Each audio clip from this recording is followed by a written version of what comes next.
accusations. She said Meghan was selfish, somebody who wasn't suitable to be a royal, and a shallow social climber.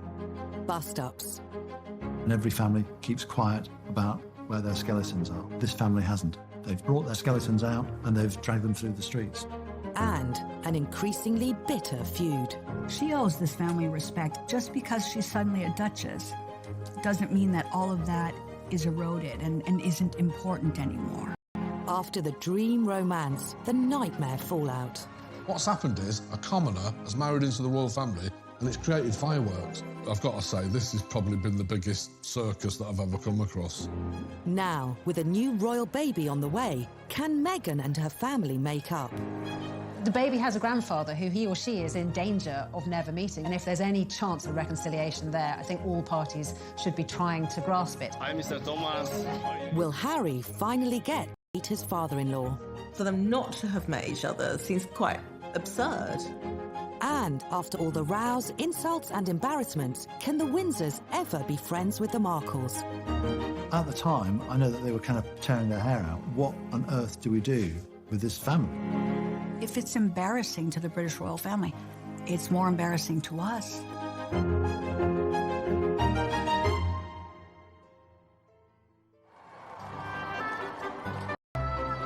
May 19th, 2018, and the world's media descend on Windsor for the UK's biggest social event of the year. The marriage of Prince Harry to American actress Meghan Markle. It attracted VIPs from around the world, A-list celebrities, and generations of royals from the Queen downwards. But among the 600 guests in the chapel, just one member of Meghan's family was present, her mother. You know, once you've gotten over the shock of seeing Oprah and the Clooneys and the Beckhams and all the star-studded guests, you then realise that actually it was pretty extraordinary that there was one solitary figure in that front pew, and that was Doria. My heart just swelled for her. I just thought, what an incredible woman you are. But I also felt very, very sad for her, and I thought it was just extraordinary that there was no other family member there. I found it just, unfathomable. Meghan herself arrived alone. She must have been nervous inside. I mean, we're all nervous, but what was incredible was how she managed to cover up those nerves, how she managed to conduct herself, hold herself. She managed to smile. She managed to look quite coy and bride-like, but I think we realised the image she was putting forward. And then halfway down, he was met by the Prince of Wales. And it was a very kind and touching gesture. It was very theatrical doing it that way. I don't think Charles filled in any sense in the emotional support. I think it was more of a practical walking up the aisle. Someone had to walk her up the aisle. He was doing something, stepping into a situation where it should have been her father. Thomas Markle blamed his absence from his daughter's wedding on serious heart problems. He's since recovered, but their relationship has not. I think as far as Meghan is concerned, it was unforgivable that her father wasn't at her wedding day. And I think that's probably why the relationship is as unhinged as it is now, because it really did drive a wedge. There's clearly a very, very deep rift there. This relationship is a bad one at the moment and obviously needs to be patched up. How's she feeling? This is a man who's ground down with hurt and who doesn't really know where to turn. All I can say is that I'm here, she knows it, and I've reached out to her, and I need her to reach back to me. It's a gaping wound in the marriage of Meghan and Harry, and it's a wound that I believe they should try and heal at some point in the very near future. I love her very much.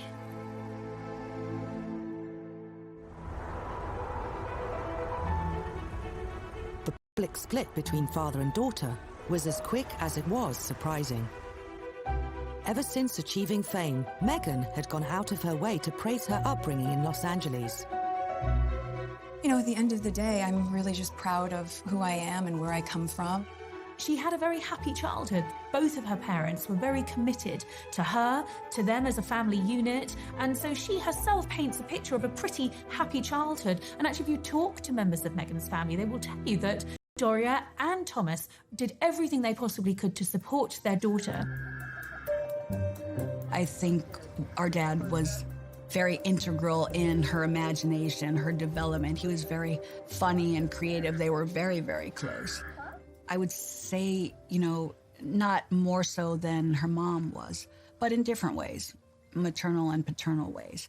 But my dad has a fantastic sense of humor, so he could easily make her laugh and get involved in stories and playtime in a very theatrical way. I mean, I won't say she didn't have it in herself naturally, but I think it's largely my dad who encouraged her to explore creativity and being an actress. As well as offering his advice and encouragement, Thomas Markles, a lighting director in Hollywood. And following a win on the state lottery, he ensured his youngest daughter had the best education possible. Meghan went to some of the most expensive schools on the planet. She went to the Little Red Schoolhouse, which was attended by all kinds of celebrities like Johnny Depp's kids. She went to Immaculate Heart, a Catholic school, again, quite an expensive school. And then finally she ended up at Northwestern University, one of the most expensive colleges in America, if not the world. It's something like $70,000 a year to go there. Meg was fast-tracked from being in really good schools. My dad was happy to be able to give her that in her life, to give her that advantage, and so proud of it. And I felt that that was special of him, and he never wanted anything back. He just wanted to see her blossom. After graduating from college, Meghan began a new role as a struggling Hollywood actress. For almost a decade, she auditioned for bit parts in movies, ads, and game shows, until getting her big break in the TV legal drama Suits. Her mother and father had backed her throughout it all. Let's not forget that Meghan, for 10 years of her budding career as an actress, was something of a failure. And you know, she was kind of at 30, over the hill, just about, in Hollywood terms, when she got this gig in Suits. But the fact that she kept on going on, the fact that she went to all these rehearsals and auditions, and without the prospect of work, showed, you know, that kind of determination that her father had imbued in her, and that has propelled her to where she is today.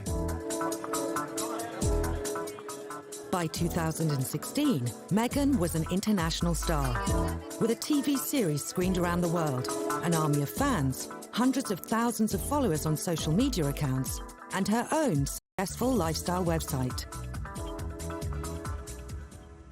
In June that year, to celebrate Father's Day, she posted a touching tribute to her dad on social media. In it, she thanked him for everything he had done for her. But 2.5 years on, such messages are a thing of the past. Coming up, how her acceptance into the Windsors sparked a war with the Markles.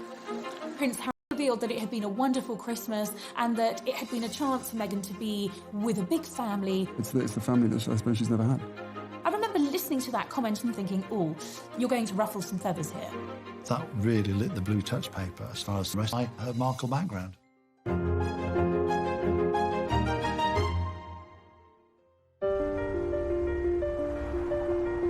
Los Angeles. When Meghan was born here in 1981, she was Tom and Doria Markle's only child. But there were others around too. Thomas Markle. He had 2 children from his previous marriage, Thomas Jr. And Yvonne, who later became known as Samantha. They lived with their mother to start with after they got divorced, and he'd moved to California. And later on, they went to live with him. And then, of course, when he got married to Doria, they became Meghan's half-brother and half-sister. And at first, they all seemed to get on very well, and they mixed very well and got on well with the neighbours. And he had all sorts of parties at home where friends would come round, and they all mixed extremely well. We were a pretty normal family. Meg was born at the hospital and brought home to our house. We did teach her how to walk. We did carry her around on our shoulders, watch her throw peas all over the kitchen and get blueberries everywhere and, you know, all of the things that babies do, and watched her grow. Although all 3 Markle children got along, there was one significant barrier. When Meghan was born, Tom Jr. was 15 and her sister Samantha 17. We were as close as we could be for our ages. But were we pals? Did we hang out? No, because I wanted her to have her friends and peer-specific interactions for her development. It wouldn't have been appropriate for the older sister to be hanging out. Her friends would have looked at her and said, could you lose the big sister? Can we just have girl time? So it was as natural as it could be, age appropriately. By the time Meghan reached adulthood, she, Samantha, Tom Jr. were living separate lives, talking to each other only occasionally, if at all. In her 40s, Samantha was diagnosed with multiple sclerosis and, following a career in broadcasting, became a mature student. The completion of her degree provided the opportunity for a reunion, a touching moment captured in this rare photo of the sisters together. The last time Meghan saw Samantha was at Samantha's graduation when she went to university. That was in 2008, so that's 10 years ago. They had sporadic telephone conversation. Tom Jr. went his own way, and by and large, the family just broke up. The Markles may have stopped functioning as a family unit, but their memories of happy, earlier days with Meghan remain strong. In 2011, they saw her achieve the acting fame she'd always craved. In 2016, they heard rumours she was dating Prince Harry. And in 2017, they watched as the two announced their engagement. It was just an amazing surprise. It was so sweet. I wasn't surprised. I thought, Meg's beautiful, she's young, she could date any musician, any actor. She wants anybody. In fact, I could barely let you finish proposing. I said, can I say yes now? She didn't even let me finish. She said, can I say yes, can I say yes now? And then there was hugs, and I had the ring in my finger, and I was like, can I give you the ring? She goes, oh, yes, the ring. So, to me, it's like, let's see where it goes, and good for her. If he's a good person, if he loves her, if this is right, let's see where it goes. At the end of that year, Meghan spent her first Christmas at Sandringham as a guest of the Queen. Days later, Harry went on national radio. Prince Harry revealed that it had been a wonderful Christmas and that it had been a chance for Meghan to be with a big family. Were there family traditions you had to explain to her? Oh, plenty. I think that's probably, I think we've got one of the biggest families that I know of, and every family is complex as well. So, no, look, she's done an absolutely amazing job, just getting in there, and it's the family that I suppose she's never had. The family that she'd never had. Now, I remember listening to that comment and thinking, oh, you're going to ruffle some feathers here. Well, that really lit the blue touch paper as far as Samantha, Tom and the rest of them were concerned, because they felt that she had a family. She was trying to ghost the Markles of her life, and they felt real resentment that here was this woman trying to deny her Markle background. The first thing I thought was, I don't think Harry's been given the full story.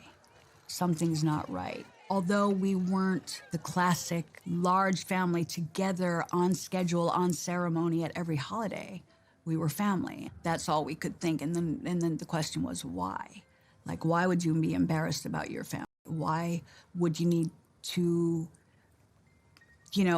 set the stage differently?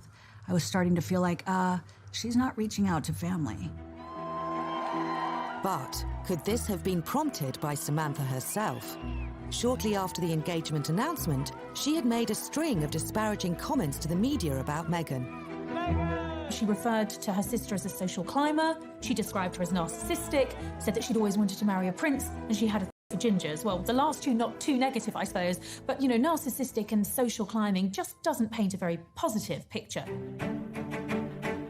Neither did her comments about the rumoured $75,000 cost of the dress Meghan wore in her engagement photo shoot.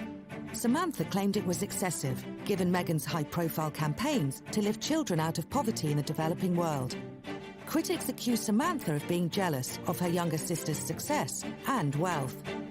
Money is always one of the big issues that causes family feuds. And the other, less successful brothers and sisters thinking that as their family, they should support them during hard times. Samantha always resented the fact that Meghan didn't pay back to her father the money that he'd given for her education at Northwestern, which was like $70,000 a year.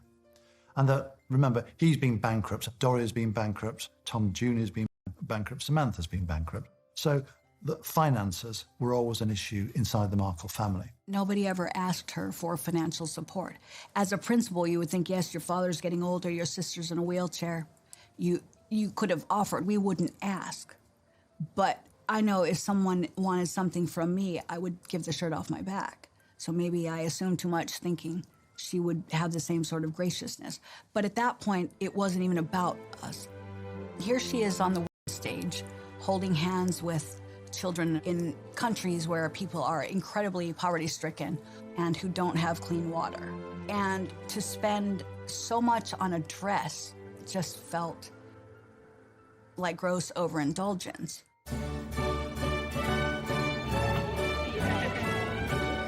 In the midst of this criticism, Meghan had a wedding to plan, but the guest list was causing more family friction. It's a problem that all families face. Who is going to be invited and who is not going to be invited? And those that are not invited nearly always feel extremely hurt and annoyed. And the person that's doing the inviting says, there's no way I'm having them at my wedding. With the wedding just weeks away, Meghan and Harry still hadn't revealed their list. By April 2018, Samantha could wait no longer. On social media, she expressed how excited she was at the prospect of being invited. It's fascinating, really. You examine that period and the run-up to the wedding, there was this period where they all felt that they were going to get an invitation and they could all go, and then the invitations didn't come out, and that is when the dam of venom really burst. I think out of tradition and respect, everybody in the family felt that they should have been included because the eyes of the world were on the family, and therefore, if you weren't invited, it must have been because of some fault of your own, or you must be awful and not worthy. So the whole family was feeling like it is a public statement. It is a public exclusion. And then we saw strangers invited. It was celebrities whom she didn't even know, and people from the public. That was a slap in the face. Just like, wow, we're not even considered in all of that. And we were still trying to rationalize, like, oh, well, let's just respect her. No, it's not about just respect her. She should just respect us. These are real people with real feelings. Was quick to respond to the very public snub by way of an open letter to Prince Harry. He claimed the upcoming wedding was the biggest mistake in royal history and even urged Prince Harry to call it off. I thought it was a bit below the belt, and I'm sure he probably regrets doing it. But at that stage, he probably thought he had nothing to lose. He wasn't going to get an invite. So again, it was a question of embarrassing Meghan. And I think that's probably the reason he did it. Although Tom Jr. soon apologised for his letter, Samantha went on the attack. As she once again took to social media, observers were divided on whether Meghan had made the right decision. I don't think Samantha Markle could seriously have expected an invite to the wedding after what she'd done with her tweets. And clearly, Meghan made a decision fairly early on not to invite her. And if she's not inviting her, it was very difficult then to invite her half-brother. So I think it was a non-starter. I've always felt that that if Meghan had sent invitations to Samantha and Tom Jr., we would not be sitting here today. She should have just said, come to my wedding, and here's a couple of seats at the back. Shut up and sign a non-disclosure agreement. They would have been very happy to being very quiet and enjoyed the day. Did you wish to commentate about the fact that they saying that... One family member who was supposed to be there was Meghan's father. After a successful TV career, Thomas Markle was living in quiet retirement in Mexico. His daughter's wedding was less than a month away. But, to the surprise of many, she still hadn't introduced him to her future husband. He's talked to my dad a few times, hasn't been able to meet him just yet. They announced their engagement in November. They didn't get married until May, so there was plenty of time for the two of them who'd busied their diaries, going around the country in the UK and doing a mini tour, which is brilliant, to go and meet the people of Great Britain. Fantastic. But also go and meet your father-in-law. Hi, Mr. Thomas. How are you? According to friends of Meghan, she did offer her father support, but he refused it. Now the media interest was growing, along with the pressure. No one from the palace had told him what to do, or even told him what to expect. He was then stalked by the paparazzi, and there were some very unflattering photographs of him in the media, looking very overweight and very untidy, carrying cartons of beer, and just looking shambolic. And he was very hurt by this. I mean, every time opened his door, there were camera crews there, and he didn't really know what to do. But then, photos of a smarter, better groomed Thomas Markle appeared in the press. They showed him apparently being measured up for a new suit, searching for news about the wedding on the internet, and reading a book about famous British landmarks. I'm just having a look at... Photographer for more than 20 years. It's just so obvious that all these pictures are set up. Nobody reads a book like that. And the book is beautifully positioned at a 90-degree angle so you can crystal clear see what it says, author's name, the whole lot. This is Mr. Markle in an internet cafe looking at Harry and his daughter on the internet. This computer is facing at an angle that way, but it's strategically turned this way because the photographer wants to get what's on the screen. And also, which is even more ridiculous on this, the photographer is actually in the internet cafe. This is Meghan Markle's dad being fitted for a tuxedo for Harry and Meghan's wedding, allegedly. If this picture wasn't set up, the photographer was very, very lucky, because that's the sort of picture that you would get when you go to a model and say, stand there for me and I'll take a picture. Full frontal, full direction, looking straight at the cameraman. It's just a comedy of errors, this setup of pictures. It soon emerged that the photos were staged. Thomas Markle had been working in league with a photo agency, which then reportedly sold them around the world for a six-figure sum. I mean, it was hugely embarrassing for everyone involved. The whole episode would have infuriated Prince Harry. He probably was sympathetic to Thomas, you know, on reflection. But for his father-in-law to be engaging with the paparazzo who he blamed for the death of his mother, who Harry detests, it was just the worst thing that Thomas Markle could have done. And, you know, the couple called Thomas afterwards. According to Thomas, he hung the phone up on Prince Harry because Prince Harry berated him and said if he hadn't spoken to the press, none of this would have happened. I think Harry said that was very stupid, wasn't it? And I think he felt a complete idiot, and he felt a fool, and he felt humiliated. And that was sort of the beginning of the end. Meghan's sister, Samantha, has since admitted organising the photo shoot. She says Thomas Markle received $1,500 for his cooperation and claims she wasn't motivated by money, but by a wish to improve her father's dishevelled media image. I would defend it to this day. I think what the mistake was perhaps that, the British royal family, or that Meghan and Harry would not have defended my father, Meg knowing that that's not how he is. They could have come out and said, don't beat up Thomas Markle. Don't do this to him. And Meg should have defended him. And because she didn't, I was fuming. This is not right. You have so much power in the position you're in. Speak up. Don't let him be run over by a train, like stand there and do nothing. So I thought, no, I'll take control of this. I'll make sure that he's photographed properly. And if the world doesn't like it, that's not my problem. I'm not going to let them destroy my dad. 48 hours later, Thomas Markle said he wouldn't be attending the wedding. He claimed to have suffered a heart attack and was unfit to travel. The royals only found out when it appeared on the American celebrity website, TMZ. It was like a bomb dropping. That was not the way it should have been happening at all. So I think, you know, the palace lost their grasp on the narrative. Yeah, there's no doubt that the palace, Kensington Palace, completely lost control of the situation. That's the one thing they don't like. And Prince Harry is a bit of a control freak himself, and he would have hated the fact that they did lose control, and he lost control as well. As Kensington Palace called on the media to show respect and understanding to Meghan's father, the couple were once again criticised for not visiting him. I definitely think they should have gone to see him promptly. Could they have postponed the wedding? Maybe not, but I would think that after the wedding that Meghan and Harry would have gone to the hospital at a minimal and then taken him to Buckingham Palace after he recovered. But, you know, she didn't show up.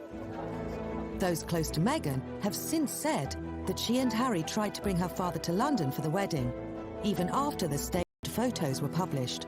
Once she heard about the heart attack, they say she called and texted him constantly, but he failed to respond. Thomas Markle's absence meant there would be just one member of Meghan's family at St George's Chapel, Windsor, for her fairy tale marriage to a British prince. Next, once the wedding was out of the way, how this speech reopened the family wounds. My earnings from a job on campus went directly towards my tuition. I saw that, and the first thing I thought was, oh God, what did she just say?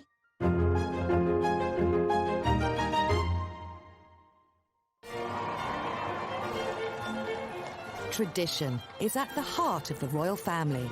And for hundreds of years, choosing a partner was no exception. In previous centuries, royals always married royals. So they would look for a suitable princess from a European house. And it's really only in this century that the royal family have married out, if you like, and married what we call commoners. The ability to marry outside the blue blood ranks has given the royals the same freedom as others, but also the same problems. And in recent times, none have been as problematic as the Markles. According to Meghan's friends, she was not close to half-sister Samantha or half-brother Tom Jr., and neither were a part of her life before she met Harry. The problem for Meghan has been that the Markles aren't prepared to cut her loose the way that she has cut them loose. And unfortunately for Meghan, they show no signs of going away. Most focus social media posts and media interviews, often in exchange for money. Let's face it, we all have to survive. Money makes the world go round. So if you want to call that cashing in, that's fine. But no one in media would refuse a check for talking about the royals. Samantha now has the status of an official pest. From the word go, she's been very critical of Meghan. Meghan's half-brother Tom Jr. has also given a string of interviews, but not all his media appearances have been by choice. Tom Markle Jr., he's a bit of a lost soul, to be honest with you. He's been married before to Tracy Dooley. He's got 2 children, but he doesn't have contact with his sons, certainly doesn't have contact with Tracy, and is in a fairly tumultuous relationship with a girl called Darlene. Tom's problem is that he lives in Grants Pass, Oregon, which is a small town, and he goes to the local bars and drinks 1 beer too many. And I think he's ended up in county jail a couple of times. There have been all kinds of fights, usually when drink has been taken. It is not the behaviour that you would expect of someone who is related now to the Queen. While some family members have struggled with the media spotlight, others have tried to turn it to their advantage. They include Meghan's nephew Tyler, son of Tom Jr. He runs a marijuana farm out in America. He's cashing in on it in any way he can. My name is Tyler Dooley. Back in the States, I live on a farm. I cultivate marijuana. His product is called the Markle Sparkle. The family are cashing in both on their notoriety and becoming more notorious. Despite the absence of an invitation to the royal wedding, Tyler still made his way to London for the big day. Other family members, including mum Tracy Dooley and his brother, also made the transatlantic trip. That must have been really embarrassing. It just turned the whole thing into a farce. I've got to say, this is probably the biggest circus that I've ever come across. They didn't manage to spoil or infringe on Meghan and Harry's day, but, there were salacious headlines nonetheless involving Tyler rocking up at a nightclub and not being allowed in because he was carrying a knife. Again, these sort of negative headlines that just seem to be part of the Markle debacle and just will not leave Meghan alone. You couldn't make it up. For Meghan's sister, media coverage of the impromptu visit by a few relatives led to the entire family being tarred unfairly. They were fringe family members taking advantage of a situation. They had never interacted in any of our family events or come to holidays or Thanksgiving or gone to Doria's house or her mom's house. They weren't part of the family. So, it's all of a sudden there's this, we're close. We're not. We've never been. Despite the controversy that surrounded her big day, Meghan managed to put the stresses behind her.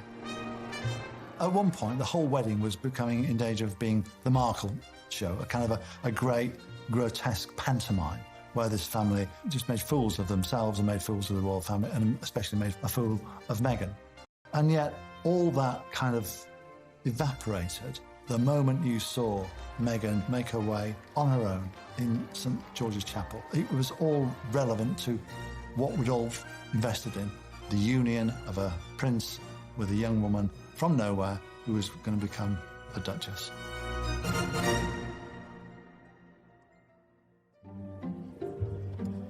With the wedding and honeymoon over, Meghan began her new life as the Duchess of Sussex.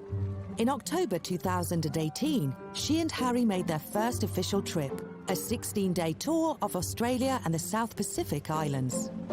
We saw them travelling the globe, intense timetable and schedule that they were sticking to, more walkabouts that were considered a triumph as far as Meghan was concerned, showing her warmth, showing her popularity, and then, of course, the baby announcement. It went through the roof, and we had Meghan Mania Mark II. For a while at least, Meghan's family troubles seemed behind her. But then, a speech to students on the island of Fiji reignited it. As a university graduate, I know the personal feeling of pride and excitement that comes with attending university. She wrote her own speeches, and one of which was on education. And she talked about how she got grants, she'd worked herself in order to pay the fees to go to college. It was through scholarships, financial aid programs, and work study, where my earnings from a job on campus went directly towards my tuition, that I was able to attend university. Not one mention, of course, about her father, who had also stumped up a considerable amount of cash to send her to university. And without question, it was worth every effort. I saw that, and the first thing I thought was, oh my God, what did she just say? Samantha gave Meghan it with all barrels when it came to the fact that her father was not mentioned in this speech. In a series of tweets, Samantha attacked Meghan and her speech. She said any money she earned during college would have been for parties and shoes rather than tuition. I do think that Samantha Markle has got a point, but she's just so unpleasant.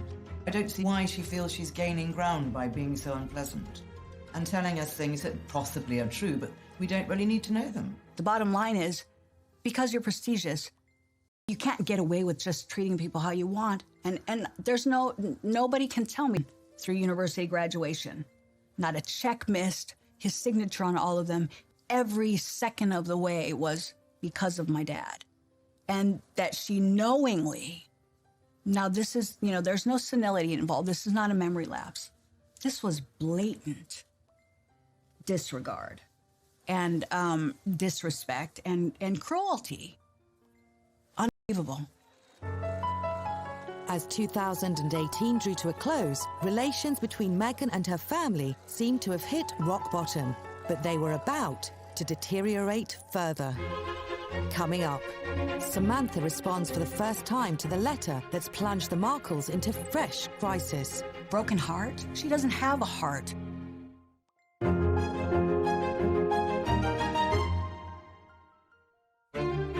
Ever since Meghan's engagement, there's been no let-up in the feud that's engulfed her own family. Along with the attacks from her half-sister and brother, her father has given a series of damaging interviews. He was quite scathing about the royal family. He said they were like the Stepford Wives. He said they were like a cult. And he said they were a bit like a Monty Python sketch. And he said that the Queen would meet Donald Trump and yet Harry wouldn't meet him. So he clearly was getting quite hurt. And he is deeply hurt. And those sort of comments, of course, come from the heart. But they're not going to help the relationship. Thomas Markle later apologised for his comments and went on TV with an emotional appeal to his daughter. What is your message to her and to Prince Harry, if they're watching? Well, I love you very much. You're my daughter, and I'd really like to hear from you. I just keep asking to respond back to me, and I haven't got any response back. But, as a group of Meghan's friends claimed in February 2019, she had responded in a letter she sent 6 months earlier. We saw revealing private correspondence between Meghan and her father. She had written to him a letter saying, please, can we move on? Can you stop victimising me? And, stop going to the press and so on, which, of course, we know he's got form for doing. Thomas Markle has since gone to the press again, this time to reveal extracts of the 5-page letter. In it, Meghan said she did support him financially. She also accused him of exploiting her relationship with Harry and of fabricating stories. He branded the letter as hateful. That letter was strategic. It was so elegantly written and contrived. She was basically saying that, my dad had been a liar, that I was a liar. Meghan claimed that Thomas hadn't reached out to her in any way since the wedding. He has text messages on his phone galore. she was not contacting him. So it doesn't matter what her letter says. Meghan criticised Thomas for reading the tabloid stories about her and believing what she branded as lies. She claimed many of these lies were manufactured by Samantha, who she said she barely knows. There are a lifespan of pictures and experiences together, so maybe it's convenient for her that in her mind she doesn't know us because she doesn't want to, because she wants center stage as being a self-made woman. She accused her father of doing nothing as Samantha spread false stories about her. I wasn't maliciously lying. I was pointing out what the world was already seeing. I pointed out that humanitarians don't treat their father coldly. Was that a lie? No, because the world watched it happen to my dad, and the world watched her do it. Meghan's friends dispute this, saying she personifies elegance, grace, and philanthropy. She claimed her father's behavior had left her with a broken heart. She doesn't have a heart, or she would have been doing everything she could to make him comfortable and reciprocate and be loving and gracious and make sure he's comfortable in his old age. So broken heart? No, his heart's broken. She can't turn herself into the victim here. When contacted about the content of this program and the statements made by Samantha Markle, Kensington Palace declined to provide a comment. The continuing feud within Meghan's family is potentially damaging to her new one. Along with the other members of the so-called Fab Four, she's come to represent the modern face of the royals. They have an image to protect, an image guarded by one woman in particular. The Queen has seen her own fair share of scandals within her own family. So the whole situation with the Markles is not going to have her sort of turning away in disgust. But it's not the image the royal family want to have. And she realises that it does have the potential to negatively impact on the couple. And what's not to say that Thomas won't turn up at an official engagement? If that's the only way he feels he's going to be able to get through to his daughter, if he's well enough to do it, it's something he might well consider doing. You know, and that's when it's going to cause potential embarrassment for the royal family. And the Queen will not want any more embarrassment when it comes to the Markles. With all due respect, you know, I can't say how she sees things or whether or not she feels she should intervene, but she certainly is the matriarch of Great Britain and of the British royal family. She might want Harry to handle this on his own, being the man, and he should. Because if it's embarrassing to the British royal family, it's more embarrassing to us. If the Queen can't bring peace to the warring Markles, the arrival of Meghan and Harry's first child just might. When a family has a new baby, you want your baby to know their grandparents. So even if you are a stranger, you don't get on with your parents, that is the moment when you know that that grandparent-grandchild relationship ought to be given a chance to thrive.